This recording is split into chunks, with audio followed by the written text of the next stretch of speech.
Hi, my name is Christy West and this is my Health and Health Behaviour presentation.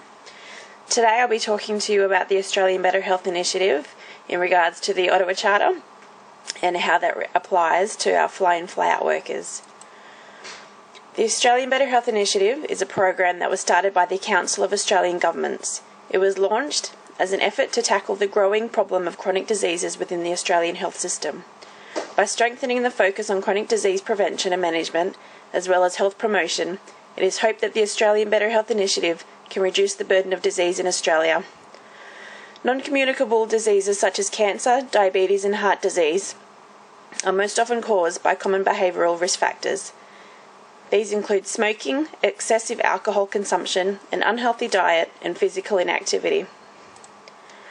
My target group, the fly-in fly-out workers in the mining industry, have been found to engage in all of these risky behaviours.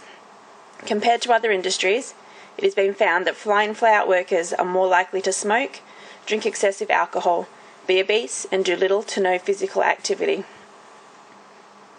They work long hours for weeks to months at a time, and although the work can be physically demanding, the majority of fly-in fly-out workers spend most of their day sitting. This, combined with the social drinking after work to relieve boredom and a buffet-style food method for most meals, is not conducive to an active and healthy lifestyle. The lifestyle actions of fly-in fly-out workers, as mentioned earlier, can contribute to the onset of many different chronic diseases such as cancer, diabetes and cardiovascular disease. More often than not, these non-communicable diseases can be avoided by not smoking, by eating a healthy diet, and by doing regular exercise. This is where the Ottawa Charter comes into effect. The Ottawa Charter was developed in 1986 at a conference on health promotion. It is a broad framework that health workers from all around the world can use in the hopes of promoting health. There are 5 action areas of the Ottawa Charter, and these include building a healthy public policy, creating supportive environments, strengthening community actions, developing personal skills and reorienting health services. I will be applying 2 of these action areas today. I will first talk about creating supportive environments. The aim of this action area is to create an environment where people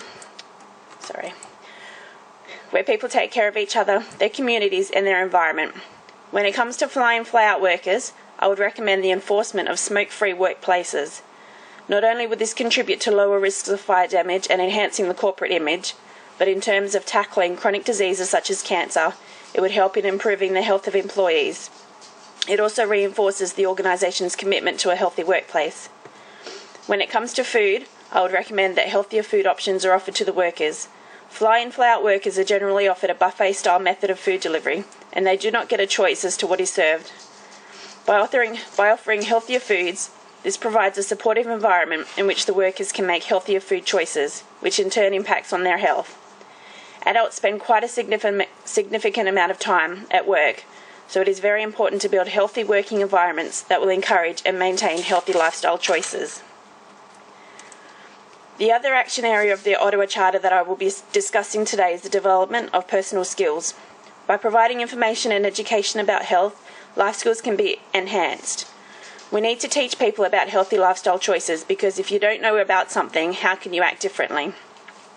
In regard to fly-in fly-out workers, I would look again at their smoking habits. With a high amount of them that do smoke, it is obvious that awareness needs to be raised about the health risks involved. Quit smoking programs could be utilised that not only teach the workers about the health risks, but also teaches them the skills needed to effectively either quit smoking or reduce the amount they smoke.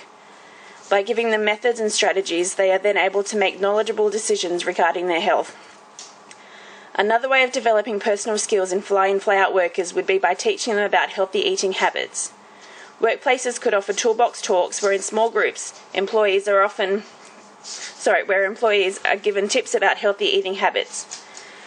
Physical health should also be discussed, as especially in the fly-in fly-out workforce, fatigue after a long day's work is standard and leads to very little physical activity being done.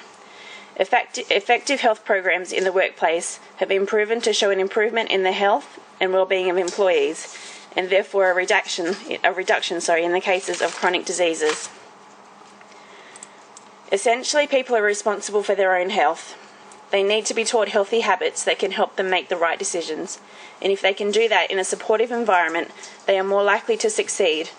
Working around the framework set out in the Ottawa Charter, the Australian Better Health Initiative can reduce the burden of chronic disease in Australia. And that's my presentation. Thank you for listening. Bye.